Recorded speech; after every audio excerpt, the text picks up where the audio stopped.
Welcome back to Walk in the London Road. Oxford United had another two-game week, and gents, the word of the week is inconsistency.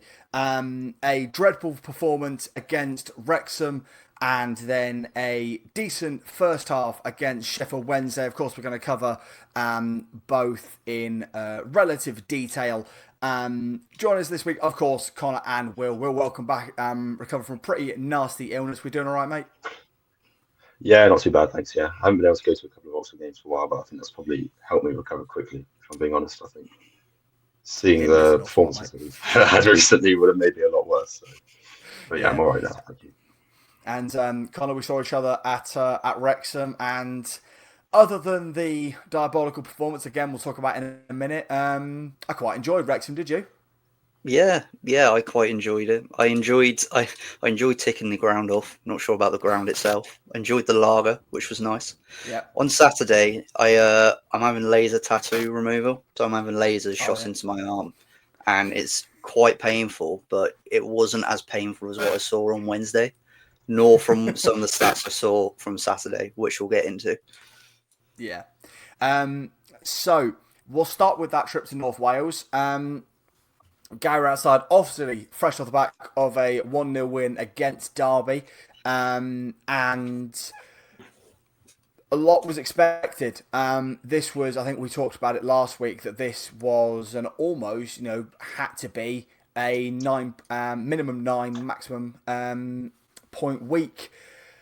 And, well, got 6 out of 9.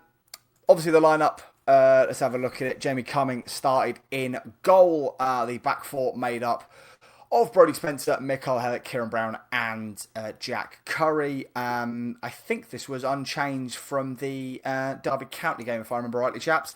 So it looked relatively strong. Obviously, off the back of that game, we were really, really bright, but we started absolutely appallingly. Colin, in the first 5 minutes, I think we knew we were going to lose that game, didn't we? As soon as Brannigan didn't look up and played a back pass, and then Jamie forced Jamie Cumming to make a save inside his own box, resulting in an indirect free kick, you knew exactly how the game was going to go.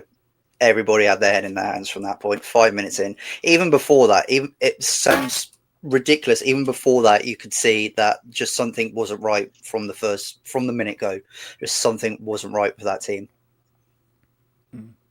And Rao was It's right about it being alluding. Sorry, Sam. Go on. Getting pumped up already. Rao was right in respect that it was a proper Dr. Jekyll and Hyde performance from the two teams, because throughout the whole game, I thought because of how bad we played, we actually made Wrexham look pretty good when I thought they were bang average themselves. But anyway, carry on, continue.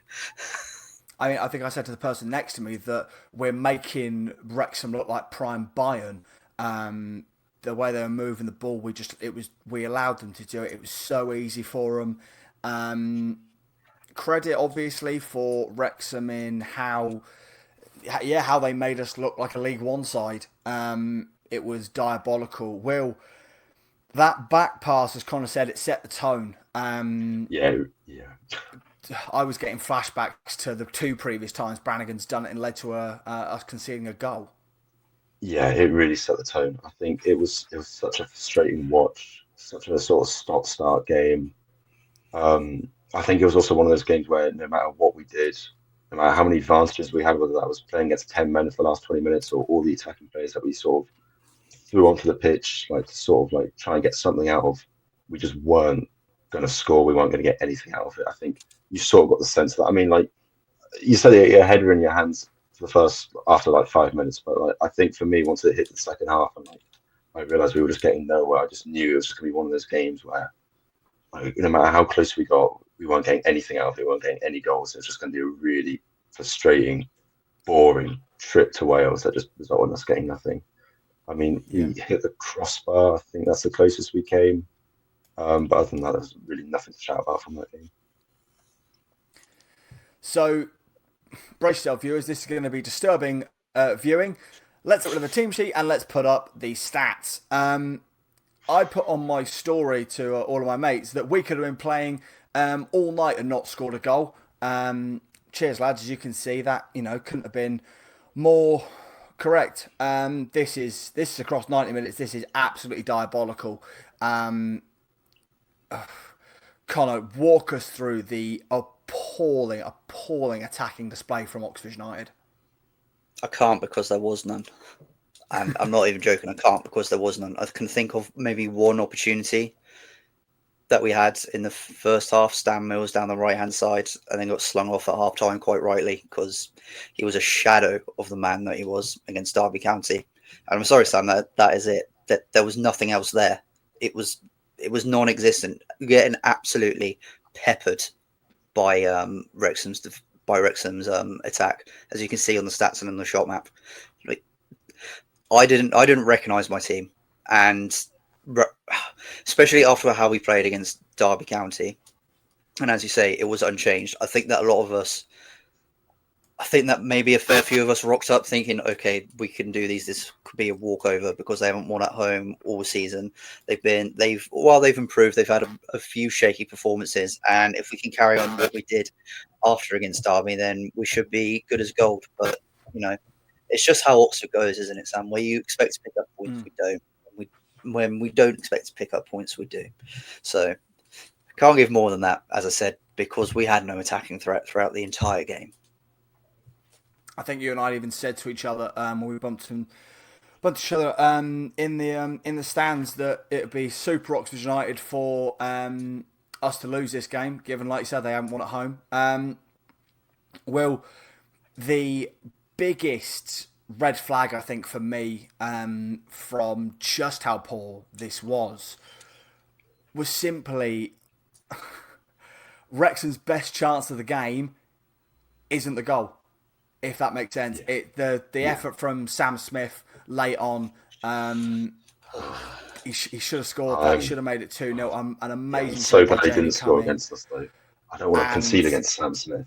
Yeah, and their actual goal is an absolute shambles defensively. Jamie's been fantastic all campaign, but he properly flapped at that, didn't he? Yeah, he probably should have kept that out. But to be fair to him, he then sort of he really did earn his bacon in the second half with the saves he made, especially for that Sam Smith chance. And I think I'll just echo what Connor said. We had nothing going forward. Like in the second half, when they were down to 10 men and we had sort of brought on all those strikers, even then it was just sort of hopeful balls in from the wing, from outside the box that were just going nowhere. So this is what I was talking about when I said earlier that it just felt like we were going to get absolutely nothing from the game. And there was no chance in hell of us scoring or getting an equaliser. It's such a frustrating watch. I'm cutting Jamie Cummins so much slack. I think that he should be held in the same regard as Brannigan for the past couple of years. Because if we haven't had Jamie Cummins in goal, we probably would be playing in League One at the moment. Yeah. I mean, if he made a mistake at Watford, and that was his doing. But I think against Wrexham, that goal that creeped over the line. If he's got pardon my friends, if he's got a shit defence in front of him, what else can he do? Yeah. But do you know what I mean? He's not Sam Smith, so I think he's in. Yeah, something. Small victories. Obviously, I think we might have said it last week, if not amongst ourselves, in the lead up to Wrexham, that depending on performance, it could have got very toxic in that away end, and it very much did. Connor, there were boos at half time for Gary Rowett. There were boos at full time. And I don't think he did himself an awful lot of good in his post-match interview when he said that it's not enough to be an average championship football side. And reality was we were sat there going, we wish we were an average football side, Gary, because at least we'd be midway through the table. I know. Yeah, it wasn't anywhere near touch an average, was it? No. I think after that game, I do think that there were quite a few overreactions by a lot of fans calling for Gary, or a fair amount of local fans, usual suspects by the way, calling for Gary Rowett to go. But then, as I keep saying, who else are we going to get? Let's be honest. As I know that you alluded to a couple of weeks ago, Sam, you said there is that aspect of who do we think we are, which we do need a bit of reflexivity about the size of the club we are, but then also need ambition. Okay, but if we were in the situation that we were in now, say we get to 25 games and we're a couple points outside the relegation zone or inside the relegation zone. If there's a manager at the time that was available and we didn't have Gary Rowett in charge, who's the man that a lot of fans would say that we need? We would say that we need a Gary Rowett-like man in charge. Yeah. So, and we were warned about this. I don't know how many times that we need to go over about this. I'm getting pretty sick and tired of it. We were told that it was going to, and we all knew what we were getting into, that it was going to be at times horrendous football, and it has at times been horrendous football. So, you know, Hughes fans won't like it. A lot of them want to see pretty football, but we're going to have to suck it up because this is a completely different ball game.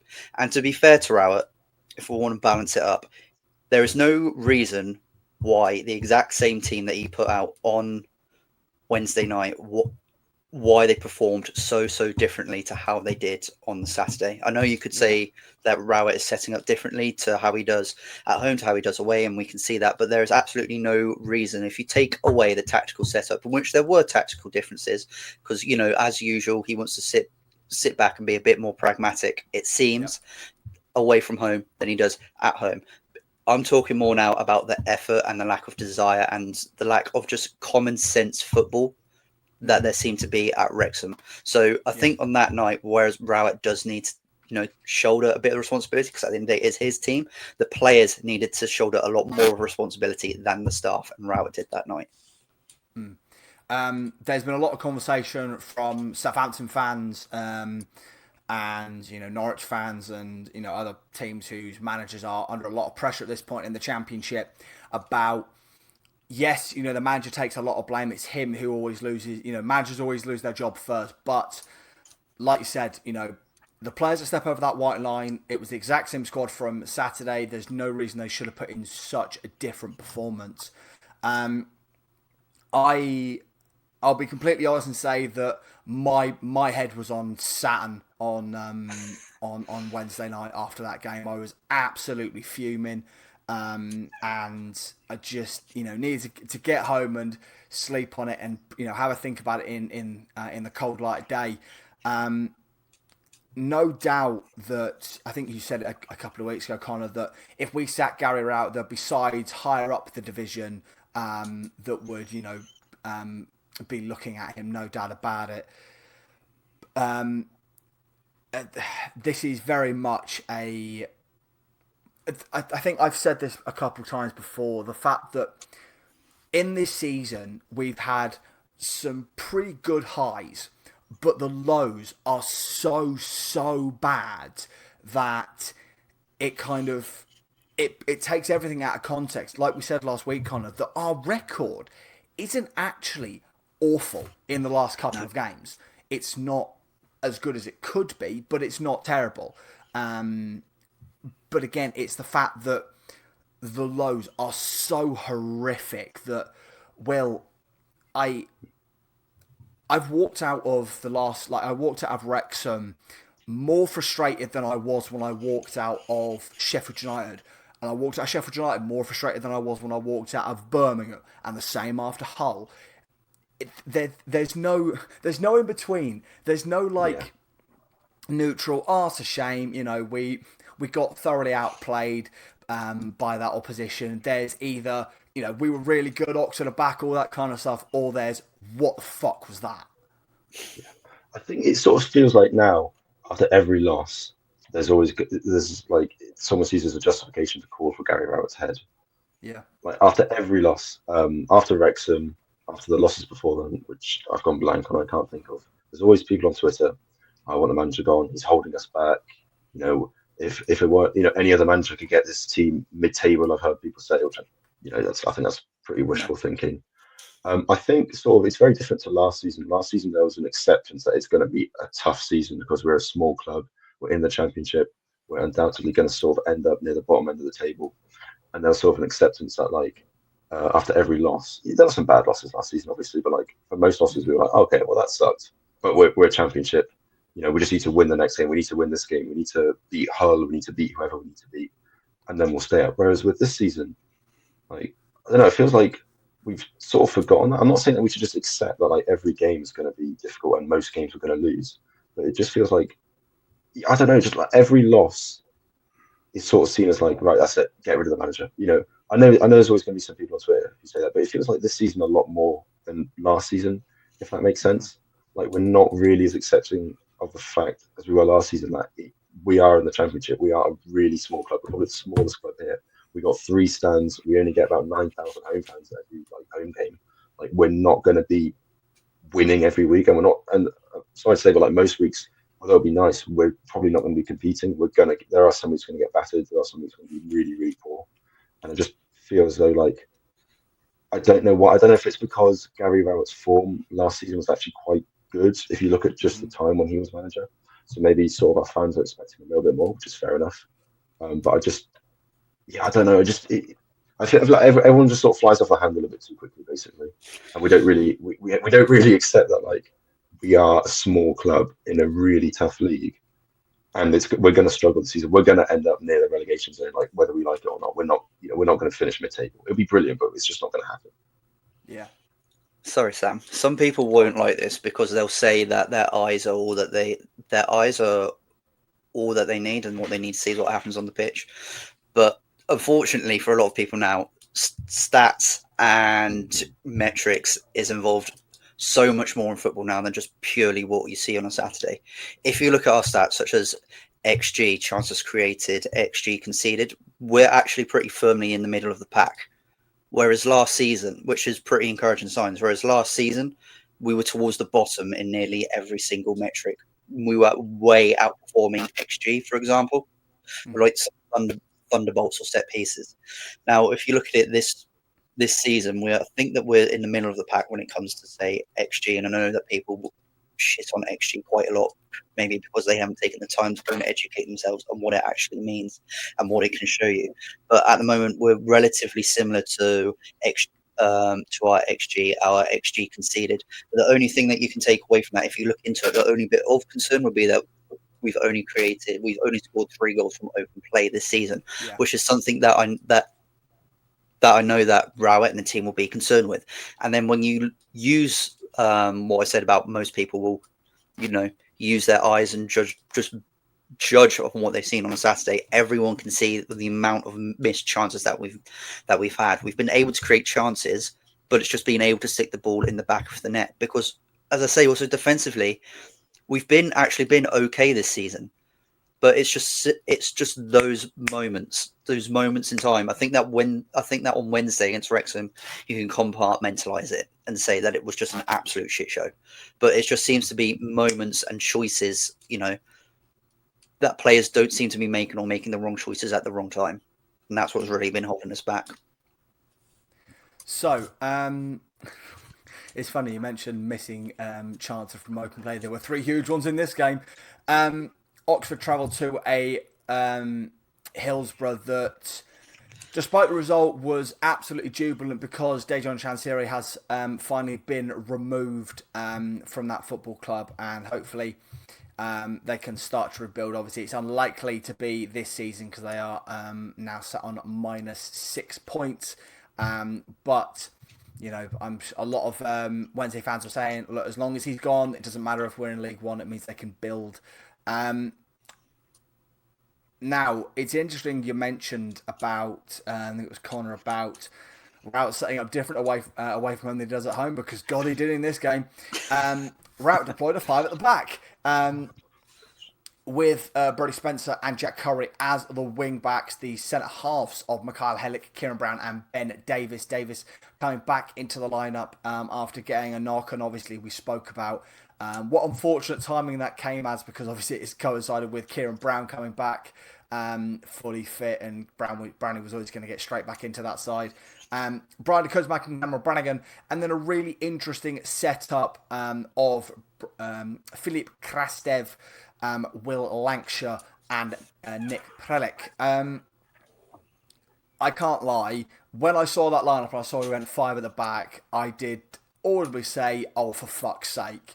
Was your head only on Mars, not on Saturn? At the moon at that point. But there was definitely a given, no doubt, we spoke about it last week, that given the situation, Sheffield Wednesday have given a pretty decent account of themselves, but this was still a side with an emergency lonely goalkeeper, a very thin squad, and we were going 5 at the back. Will, what were your thoughts seeing that lineup? Just 5 at the back. what is he doing? It's Sheffield Wednesday. Like you said, they've got a lonely goalkeeper. The squad is very thin. The club is obviously not in a good place right now. We should be going for it. I think, like Connor said, Gary Rowett is a pragmatic manager, very defensive. I mean, there were some bright spots. I was happy to see Lancashire back in the starting lineup. I was happy not to be rude. I was happy to see Dembele gone and replaced with Krastev. Not that he really did much. But yeah, the thing that really stood out to me was 5 at the back against Sheffield Wednesday. All due respect, like Sheffield Wednesday, like lonely goalkeeper, we're playing 5 at the back. I don't quite know what he was thinking, but it worked. So maybe I should just stop complaining. That is the thing. Like yourself, that is the thing that jumped out to me. I was also going, "Oh, for fuck's sake, what's he doing?" But yeah, frustrated before the game even began, pretty much. Yeah, I think we spoke about last week. I'm mentioning last week quite a lot, folks. So go and watch if you haven't already. Last week, I think we mentioned about playing a 3 at the back, or playing a back 4 with basically 4 centre halves. Is an option we've now got, and I mean, credit to him, it did shape up more of a 3 at the back at times, and we looked really solid. Obviously, Davies put in a good performance. Brownie, since he's come back, he's looked like the same old Brownie he was last season. Halleck put in a really big performance. Really solid all round, wasn't it? I'll be honest, when it came out, that's what I thought he was going for. I thought he was going for more of a 3-4-1-2 when I saw Krastev, and then I saw Prelic and Lancashire were playing up top together. That's what I thought that he was going to go with. So I think that, again, you compartmentalise what happened on Wednesday. Curry and Spencer, they've been putting in very good performances recently in their progression. You can see the progression that they've made, but taken to Championship football. And yeah, I think I'm not sure whether because Sheffield Wednesday are a young side and they have young players down both flanks, and they also seem to play with a back 5 at times, a back 3 and a back 5. Whether they thought that the experience of Curry and although at a young age that Spencer had, whether that Rowett could exploit some of that, and especially with playing 2 up front and then having such an explosive, what would he be in a number 10 in Krastev, whether that would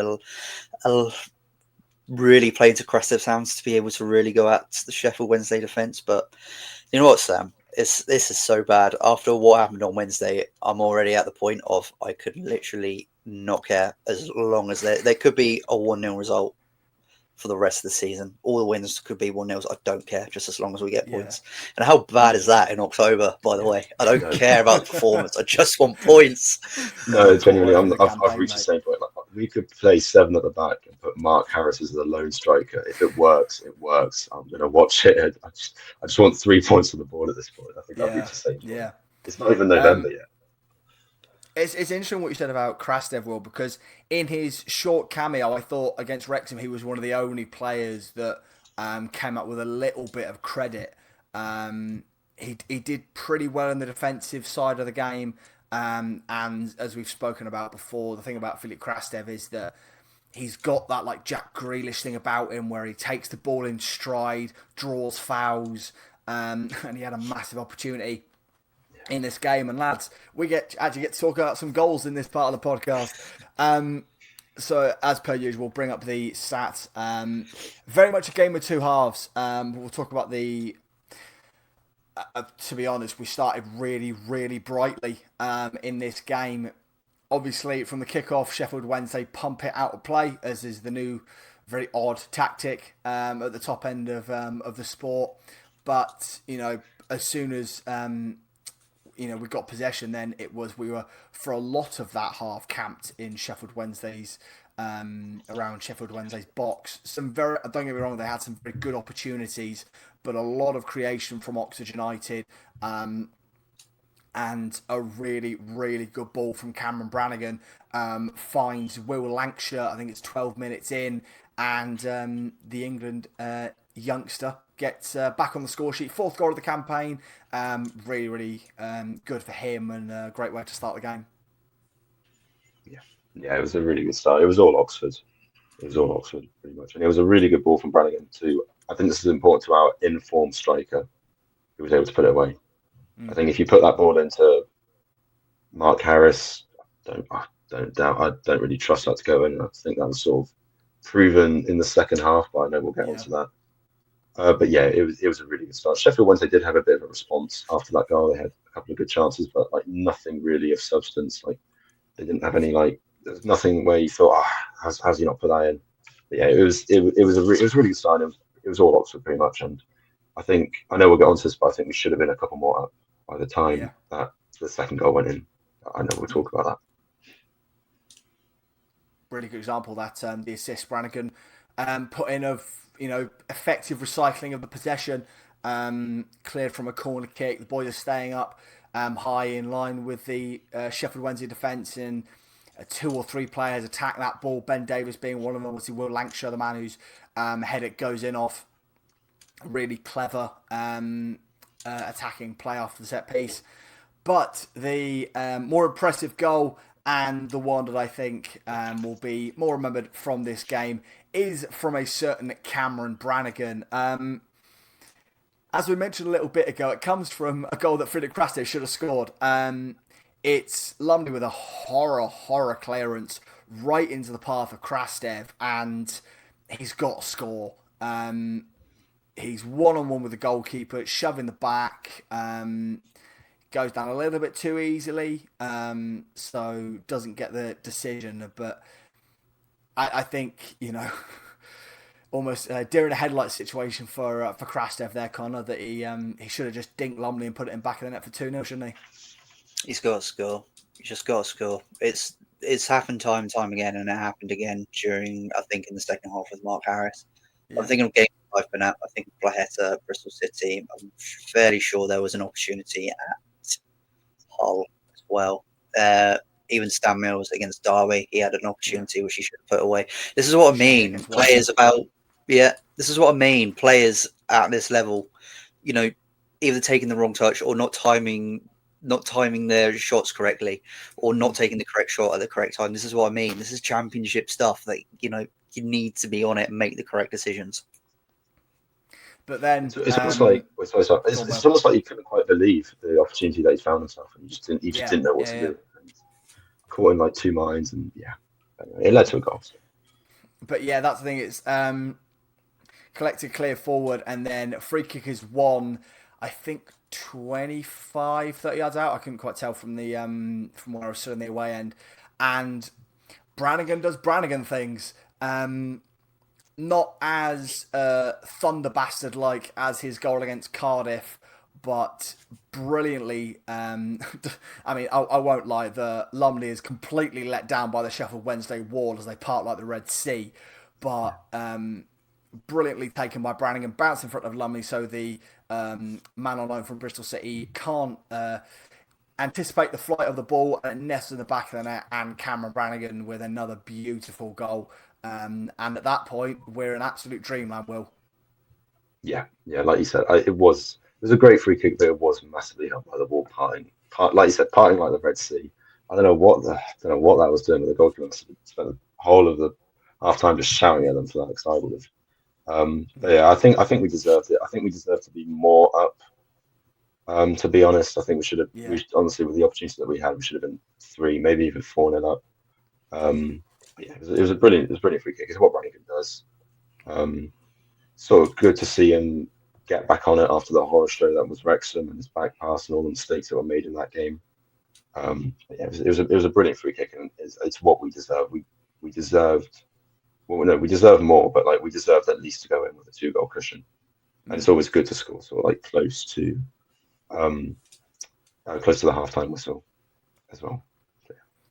I want to take a quick second to talk about Cameron Brannigan because, this lad is already an Oxford United legend, no doubt about it. But big thanks to the Behind the Badge podcast lads for putting this stat on social media, and this is just incredible.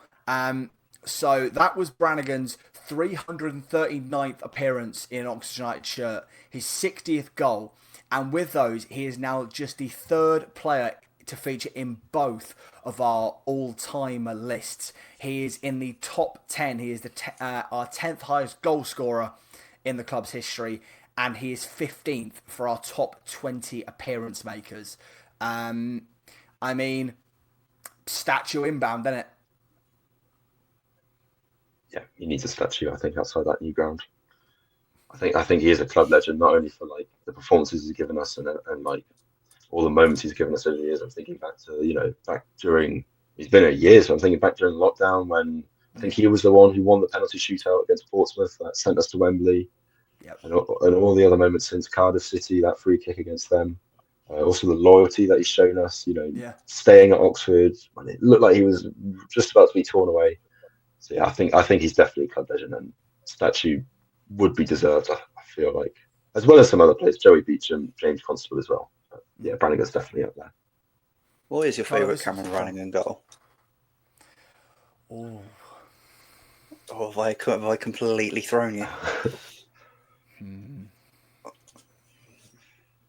Go on. I can't think. Give us your one. The obvious one would be the goal against Peterborough in the playoff semi-final. Yeah. Or the one at Cardiff, but I feel that those are very generic answers. Mm-hmm. I think I've even stumped myself. I don't want to think of like recent ones in the Championship either, because like, for example, the one at home to Norwich, mental. The one at home to Blackburn, his free kick, also mental. Trying to think of ones in like League One.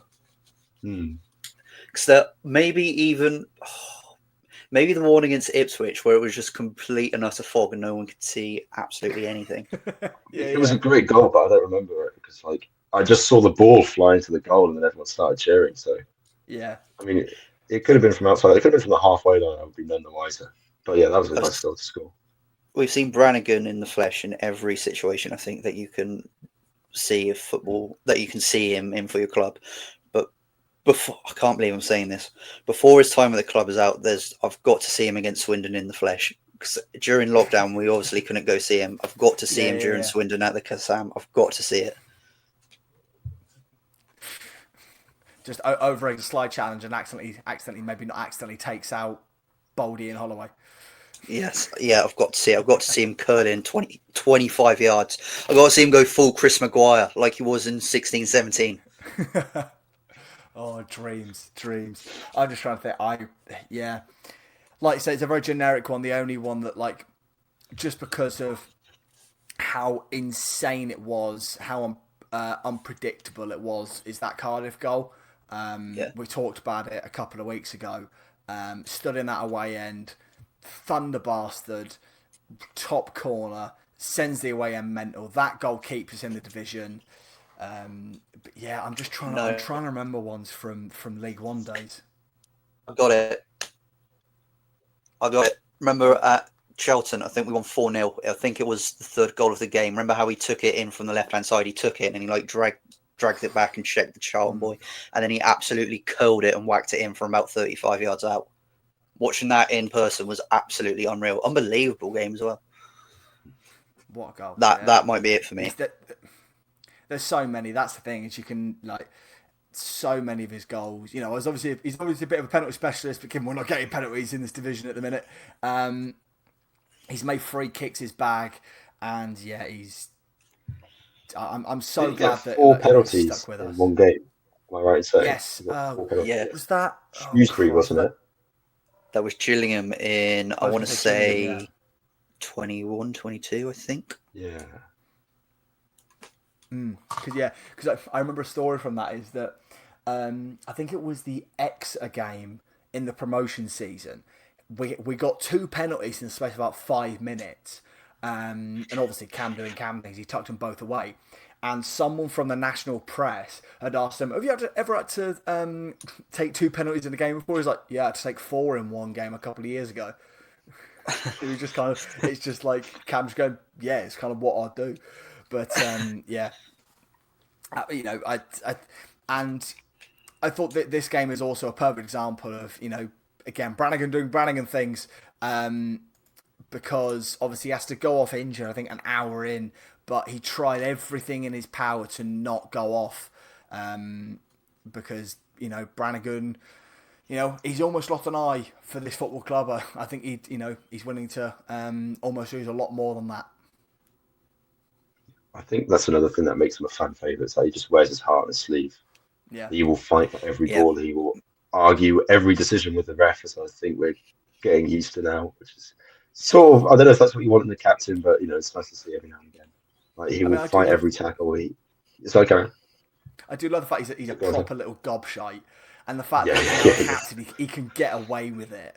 Because so yeah. many times in previous seasons, like because I think he's 5'10" or 5'11", and there's times like last season, I can't remember who we were playing, but I think their centre back was like 6'4", and he took Cam out, and Cam is right back on his feet, like ready to scrap him right in his face. It's just like that's what Brannigan does.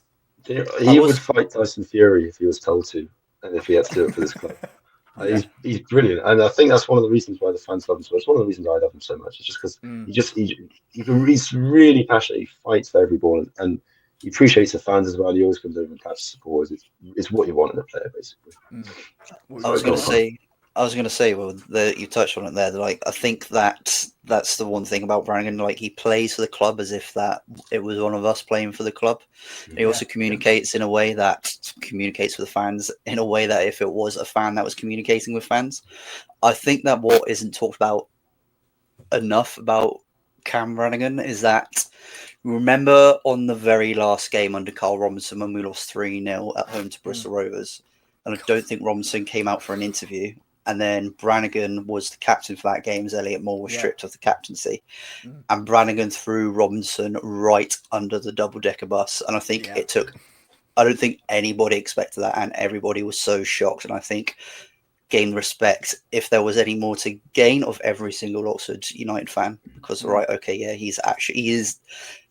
You see a lot of players in the Premier League, like when they play for a club, is to say like, oh yeah, he's one of us, but no, he was genuinely one of us. It just showed that he could see what 95% of other fans in the stands could see. You're right about that game because you're right. Obviously Elliot had been stripped of the captaincy, and there was obviously being from the Liverpool, even though he's from Manchester, coming from the Liverpool youth ranks, there's a lot of things. Brannigan's KR's man, he's probably the closest person that KR's got in the dressing room. And like you say, after that diabolical performance, in the interview with Nathan Cooper afterwards, he's like, look, we as players are going to work hard and all this kind of stuff. And like you say, he gets asked about Carl Robinson. He's saying, dude, look, I'm telling you, we the players are going to keep working our arse off to keep us in this division. And I think his words were something along the lines of, no, that's not my job. That's not my remit. My remit is the players. Other people can do their job. I was like, yeah. Woo! It was at that point we were sat there again. I think because I was listening on the radio back from the game. We're like, you might as well just put the corner flag image out now, lads. Yep. If Cam's essentially telling KR to fuck off, then you might as well do it yourselves. To finish off the bits and pieces on the Sheffield Wednesday game, obviously the second half we were under a lot of pressure. They get a really well worked goal. We were under the cosh for so much of that second half.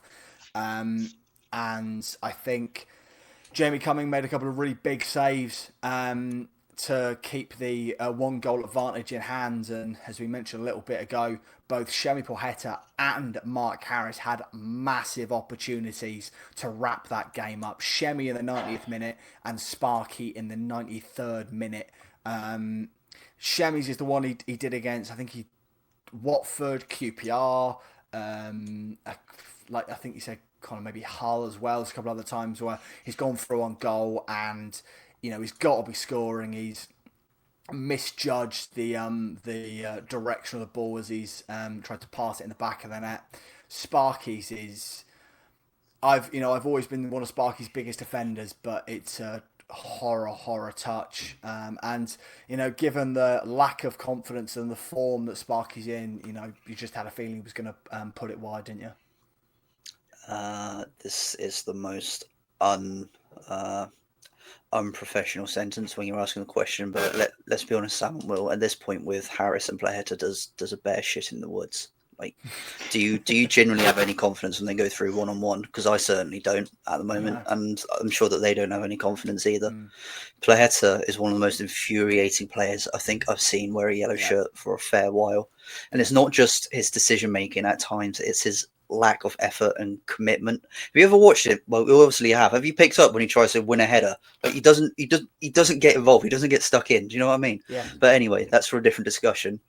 I just have no faith when they go through, and that's really, really sad because of what Harris did when we were in League One, and at times last season when he was really the only proper fit striker that we had. Well, in fact, he was the only real striker that we had. And with Blatter, he made a good contribution last season, but every time he comes on the pitch now, I just think, oh, for God's sake. Yeah. Which also, I don't mean to open another can of worms because I know we haven't got a lot of time left, but a lot of fans surely are thinking that Gudrun's time is done if Blatter keeps getting on the pitch and he's not even getting into this substitutions bench. But I'm sure we can go through that next week when he isn't picked once again. Yeah, I mean, we all know of what happened in the under-21s game for Gudrun, so I think you're right on that. Go on, Will. I think it's so frustrating for Harris because we know how good he can be when he's in form. Like you said, how he performed for us in League One, how he performed for us at the start of the Championship last season. I think am I right in saying he got Player of the Month for August? Yeah, he sold goals in 4 games. He sold us exactly. a dream. And I think his lack of confidence, and it's actually getting to the point where usually I get angry with players. It's getting to the point where I feel really sorry for him because every missed chance, it must be like he sees a goal and he just thinks, well, this isn't going in. Well, like no matter how I hit it. So I think he just needs to find some way to break out that one goal, even if it's just a tap in, just to get his name on the score sheet, and then he can sort of go from there. Blaheta, I mean, I like what kind of said, very, very frustrating. I will say I have a bit more faith in Blaheta scoring right now than I do in Harris, just because I know that every so often, once every blue moon, he can just rocket a ball and it'll either hit the crossbar or it will go in top corner like it did at Bristol. I was going to say, you only got confidence in Shemi if he's more than 20 yards out.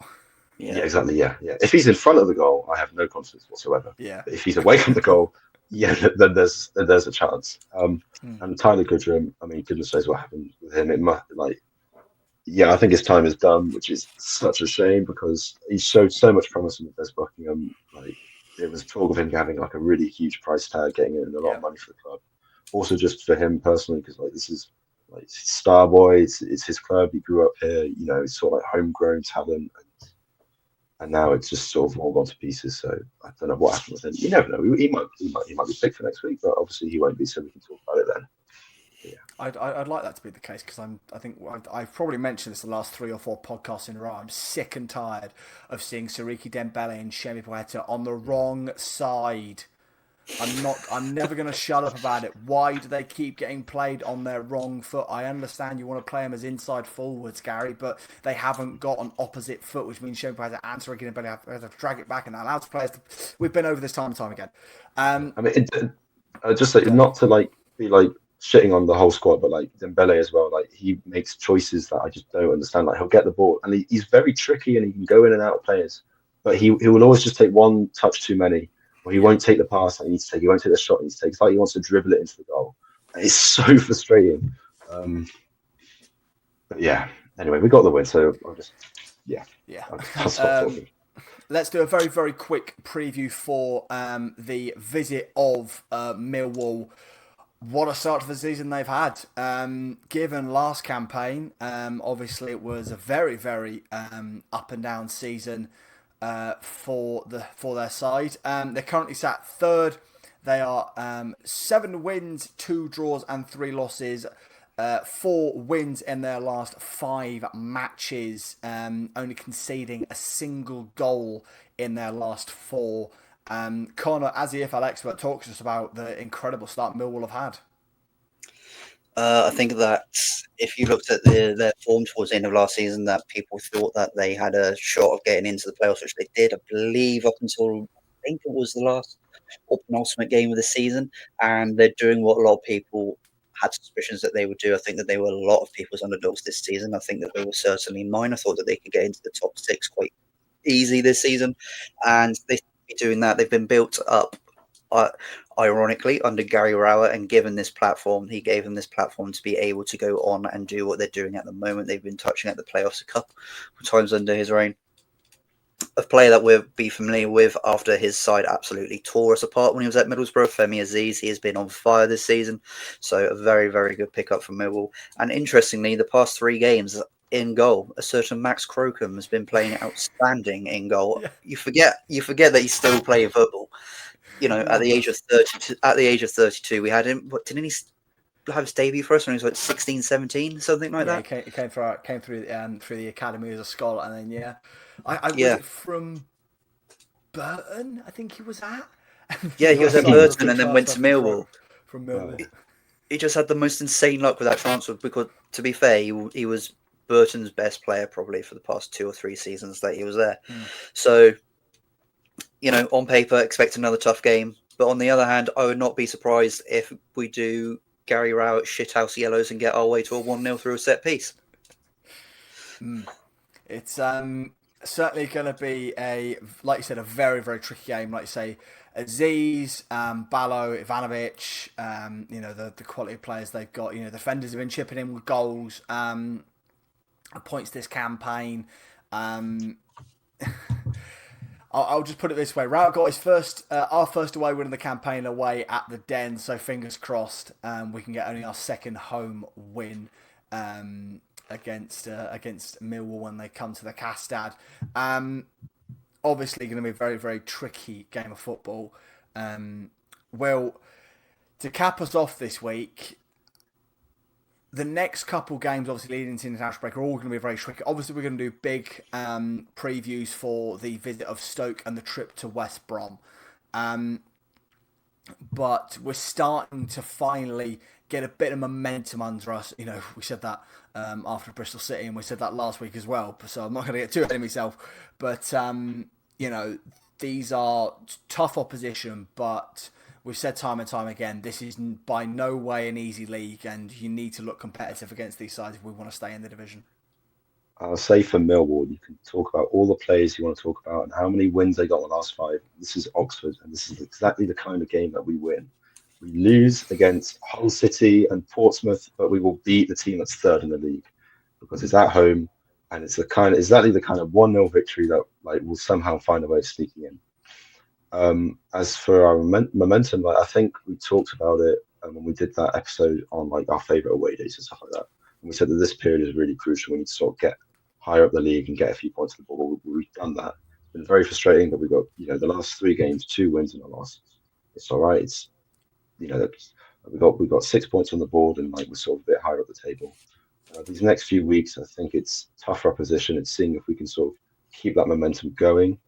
When we sort of play these teams who are going to be throwing up a bit more of a challenge. I honestly have no idea what's going to happen. For some reason, I'm feeling hopeful about the Millwall game, just because it's the kind of game we win. When it comes to Middlesbrough, West Brom, I've got no idea what's going to happen. But let's see if we can keep the momentum going against tougher opposition. And if we can, then I think it will sort of bode us well for the rest of the season. If not, then we got a fight in our hands, basically. I'll give you this. One game at a time. Go on. I don't. Between now and the international break, I do not think we lose. I don't think we lose. I don't, because we're coming up against better opposition. I don't think that we lose. I'm not saying that we're going to pick up 9 points, but I don't think that we lose. 3-0 draws. You can't make it. If it's 3-0 draws or 3-1 draws, I'm going to be fuming because I'll be saying I'd rather take a win, a loss, and a draw, because then it's 4 points. Yeah, exactly. Thank you, folks, for joining us for this week's episode of Walking the Road. Of course, remember, if you haven't already, to please like, comment, and subscribe. Massively helps out in the algorithm. Of course, you can find us on YouTube and on Spotify. Again, give us all the support you can. Of course, follow us all on our socials. They can, of course, be found in the tweet about this episode. And we'll see you next week for a review of that Millwall game. See you later.